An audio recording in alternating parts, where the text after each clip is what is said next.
welcome or welcome back to my YouTube channel. This is Kirti, and if you are new here and haven't hit the subscribe button yet, then please do consider hitting the subscribe button. This video is about the foundation mistakes that you might be making and how to fix them.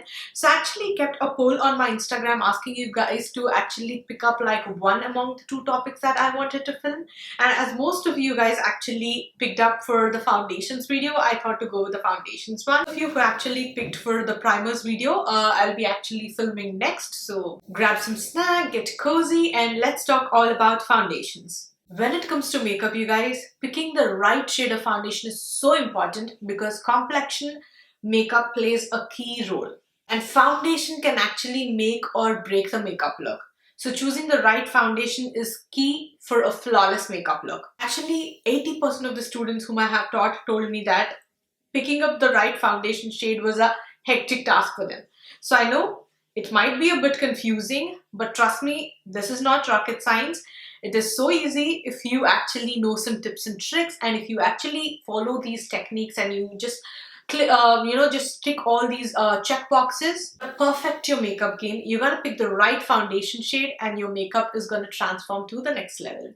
So okay, with that being said, let's look into what are all the things that you need to consider when picking up your foundation, probably the mistakes that you might be making. So yeah, let's dive right in. The first mistake that you might be making is actually picking the wrong tone or undertone. Now, let me tell you, when it comes to foundations, skin tone is different from undertone. So skin tone is actually, are you fair, are you light complexion, are you medium skin tone, medium deep or tan, So when it comes to undertone, undertone is categorized into three categories: warm, cool, and neutral.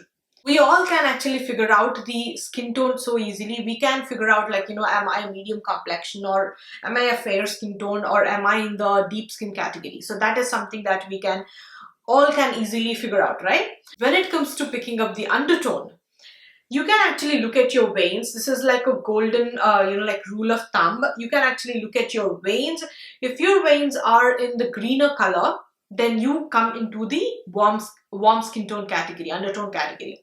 If your veins are in the blue color, then you come into the cool category. So if your veins are a mix of blue, purple, green, you just can't figure out like what shade it is, it's just a mix of the both, then you come into the neutral category.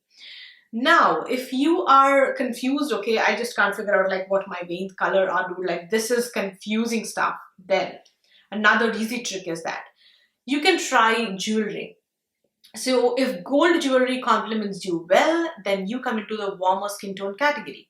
And if silver jewelry complements you well, then you come into the cool tone category. If both of them complement you well, then you come in the neutral category. Or you can also pick by the outfit colors. So when if you are actually warm undertone, then colors like reds, oranges, yellows will complement beautiful on your skin tone. And if you come into the cool category, then colors like blue, light blue, or baby pink, Barbie pink kind of colors suit you well. If you come into the neutral category, then both of them look perfect on you. Now, once you figure out your undertone and your skin tone, once you go into the store, you again have like different, like variations in the warm. So in the warm foundation category itself, you have like warm golden, or warm yellow, warm olive. And coming to the cool category, you have like cool pink, cool, like red tone, cool rosy tones. So you have like different variations like that. Olive is something different than a golden undertone, you guys. So olive is slightly has like a pinch of greenish undertones in it, whereas golden is like pure golden and yellow is like yellow tone.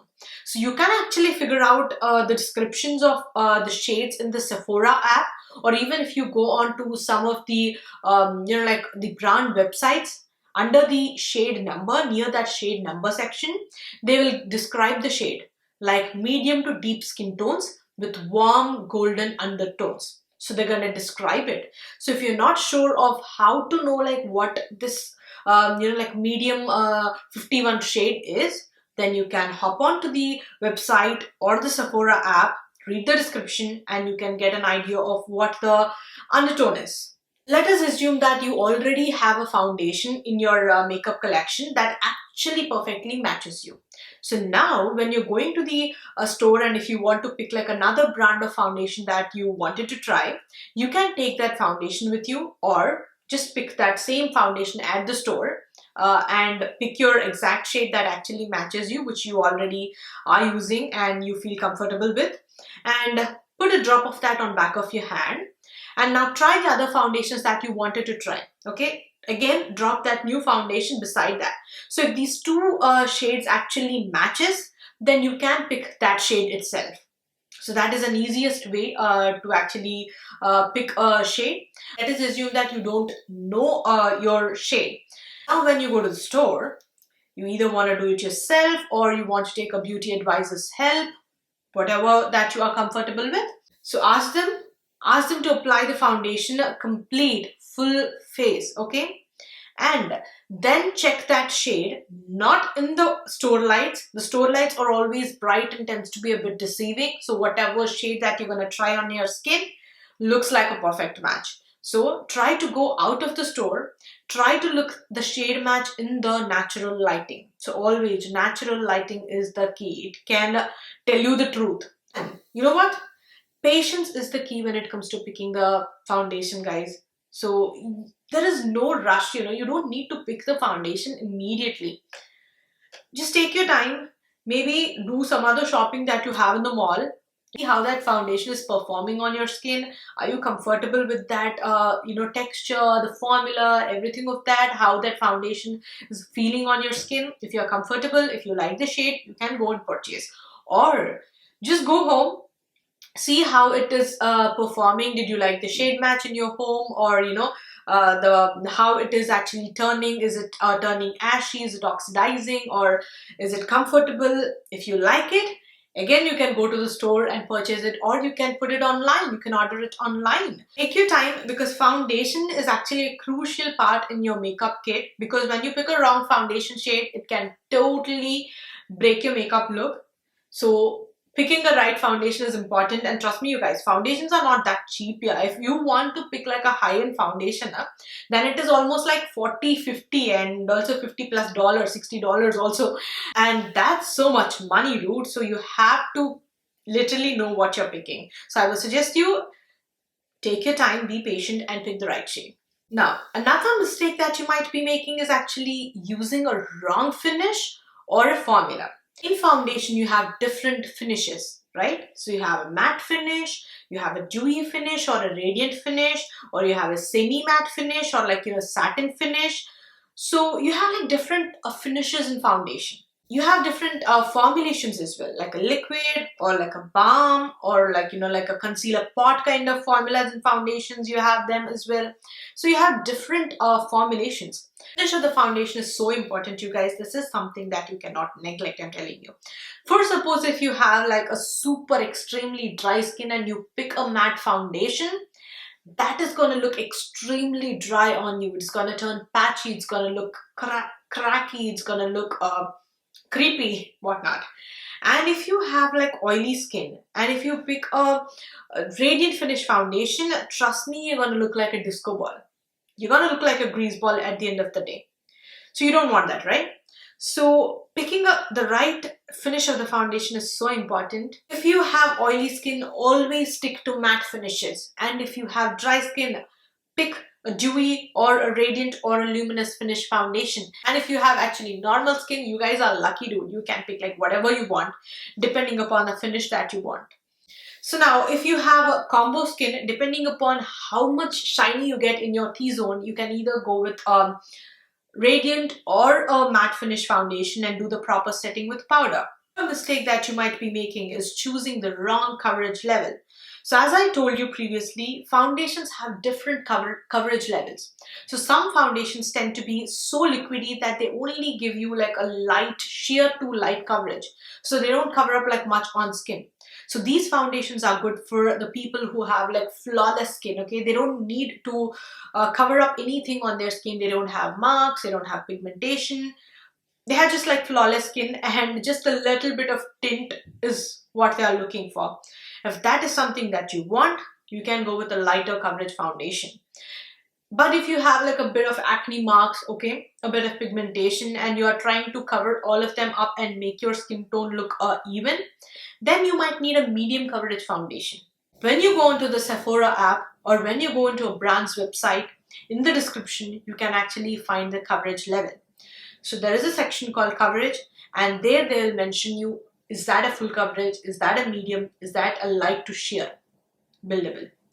So always look at your skin concern and the foundation coverage and pick the right one that actually suits your skin concerns. When it comes to foundation, building up is the key. Always try to go with a lighter layer first, and if you think that you need a bit more coverage, try to go with a second layer. But don't try to apply like a lot in one go and try to blend it out. Trust me, it is always harder to remove the product from your skin. You just cannot do that until you wipe off your makeup. But it is easy to actually layer your product and build up the coverage. So try not to go heavy-handed with your foundations or concealers or any of that. Just build it up. The fifth mistake is not exfoliating. Guys, exfoliation is a key step in your skincare routine, and also that is something that can change your foundation, your makeup game as well. Because if you don't exfoliate, there might be like a lot of buildup of the dead skin and that dirt and all of that sitting on the top layer of your skin. So that leads to something like an uneven skin texture. We all have skin texture, you guys. We have pores, we have like a bit of acne marks, white bumps, or like whatever. We all have skin texture, and skin texture is normal. But the dead skin cells that is actually sitting on top layer of that skin, that is different. That is something that we all can get rid of and should get rid of.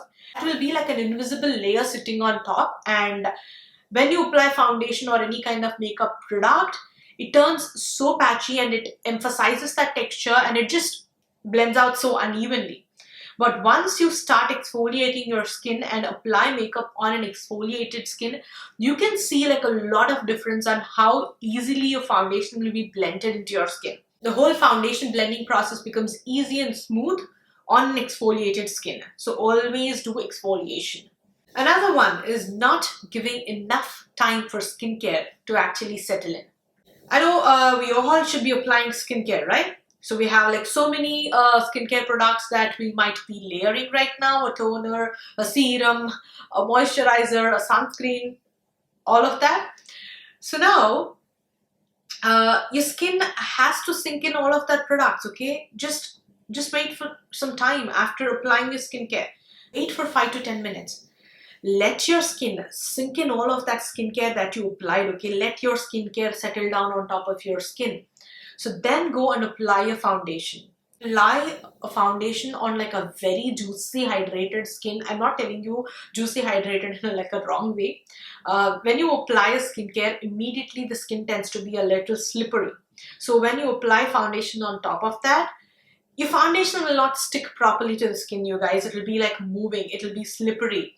So you might get some areas where you might not get that coverage that you want because it is just, your foundation is moving. So the next one is not using a primer or using a wrong primer. I want to tell you guys thing here. Actually, when I went to Mario's masterclass, Mario suggested in the class that primer is not something that he finds it to be like a necessity. But even at that point, I felt like, yeah, that might be true. But trust me, in my makeup journey, the thing that I learned is that primer is actually important. If you have actually flawless skin, then you might not need that, okay? But if you have like skin where you have like, if you have like a dry skin and you just want to make your base a bit more dewy, then you need a dewy finish primer. Or if you have like super oily skin and you want to combat that shine on your skin, you want to control that shine, then you need a shine control primer, an oil control primer. If you have like a pore problem on your skin, then you need like a pore minimizing primer. Your foundation is not going to minimize your pores, or your foundation alone will not provide the dewiness that you might want. Foundation will not control all that shine on your skin alone. So you need to prep up your skin for the next foundation step. So if you have these skin concerns, then you have to use the right foundation that matches your skin concern. So using a primer is important, and using the right primer is actually important. For suppose if you have like open pores and you are not using like a pore minimizing primer, then the foundation will not glide smoothly in that pore area, you guys. It might settle into the pores and it might not look smooth and flawless there. And if you have like super oily skin and you are either trying to apply a matte foundation, there is no base before foundation that is actually controlling your oils, at least to an extent. So your foundation alone cannot control the shine. So after a while, the oils might be peeking through from your foundation, and that will make you look like a grease ball again. So you need to use the right primer, and you should be using a primer until and unless you have a flawless skin. So now, another mistake you might be making is actually using a wrong tool. So when I say tool, you have like two options here. You can use a sponge, a beauty sponge or a beauty blender, or a brush, a foundation brush. So personally, I love to use a beauty sponge, or you can use also a beauty brush. I mean like makeup brush if you actually prefer that. I'm not going to judge you, whatever you're comfortable with, okay? So now coming to this sponge, right? This is something that I have actually noticed among my students. Some of them actually didn't know this tip, that they should be using like a damp sponge. So remember this, you should never use a dry sponge for blending your foundation. Oh my god, that literally makes your makeup look, oh my god, the foundation look so fugly. You should always use a damp sponge. So this sponge right here, the beauty sponge, it's actually a hydrophilic sponge. So what it means is that it loves to soak up water. So now when you take a sponge, always take this and put it under the running tap of water. This will soak up all of that water and it will double up its size. So then squeeze off all that water. Okay, so when you're blending your foundation, right, if you squeeze it, there shouldn't be no water coming through. So that is the right texture to blend your foundation, the right time to blend your foundation. And if you actually use a dry sponge, right, as it loves to soak up anything watery and liquidy, it will soak up your foundation. So you will not get the coverage, you will not see any sort of like product going on your skin. So that's awful. Just don't blend with a dry sponge whatsoever. Always make sure that your sponge is damp, it's wet, I mean it's damp, okay, not wet. So you squeeze, there should be no water coming out. There are different brands that actually make beauty sponges, you guys. Like the beauty blender, which is actually the classic beauty blender and is actually pricey. It retails for $20 something if I'm not wrong. So you obviously can use that. That is an amazing beauty sponge. Actually a great cheaper alternative for the beauty blender. So this is the e.l.f. beauty sponge. I love this. I have been using the same sponge for more than a year now, and oh my gosh, I just find this to be like really good quality, and it retails for what, like $5-6 if I'm not wrong. So inexpensive and such a high quality. Really love this. When it comes to washing these sponges, you can use a brush cleaner, or I love to use like a bar of soap.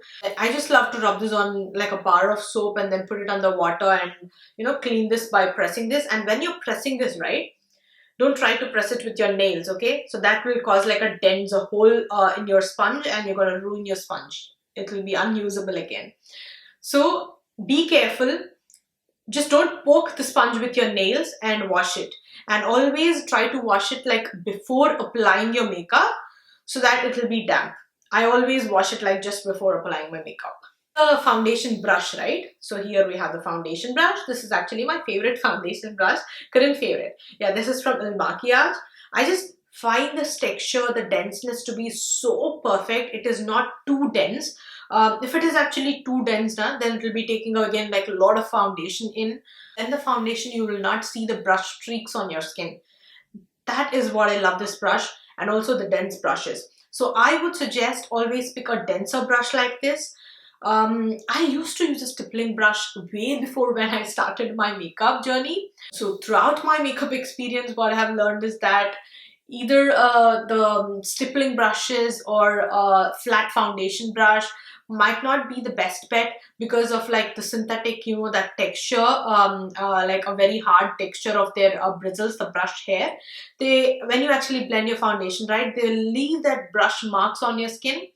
So you might have to go again with a blender and kind of pat it out to make it look flawless and even.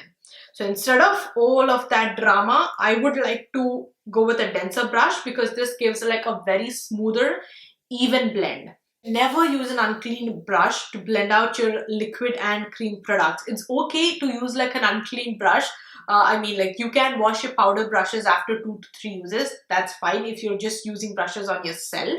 But when it comes to liquid or cream products, you always have to use like a clean brush. There's a product on these bristles, right? A liquid product. These the hair kind of like looks sticky. The brush bristles will look sticky. There might be a lot of like product buildup, bacteria, dirt, all of that grim, which is actually not good.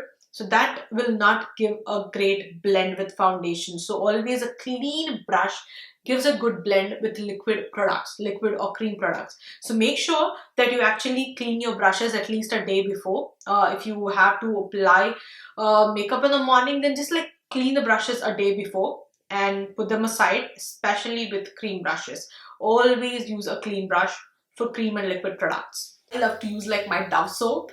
If you actually want to see that video how I clean my makeup brushes, so I posted that on my Instagram in the story section called makeup brush cleaning. You can check that out. I use a Dove bar of soap to clean my makeup brushes and sponge. One thing probably that you might be making is buying foundation online without trying. So now if you are actually new into the makeup world, the foundation world, or if you haven't actually tried a foundation before on your skin and you're just trying it out, like you want to add that newly into your kit, trust me, don't just shop it online, you guys. Go to the store, check it out, check the feel, check the texture, check the formula, check the color match, and then get the foundation. For you guys, even professionals might make mistakes when it comes to picking the shades online. Some of the foundations that I pick online tend to be like an exact match, but some tends to be misses as well. If you don't have a clue about the texture, the colors, and anything of that, just don't blindly buy it online, you guys. Always try this at store, okay? Try the foundation at store. I know due to the pandemic, not all stores are allowing to try the testers. If that is the case, just wait for a while. It's okay. Once things are cleared, once the stores are open completely and they're allowing the testers, then you can go and buy the foundation. So instead of investing, but still if you are in the urge to buy a foundation now, then I would suggest that instead of paying like a $50-60 for a foundation and just buying a wrong shade and a wrong formula that doesn't match your skin, go with a drugstore foundation. The formula and the texture might not be like a high-end foundation, but there are many drugstore formulas and many drugstore brands that are actually making great foundations right now.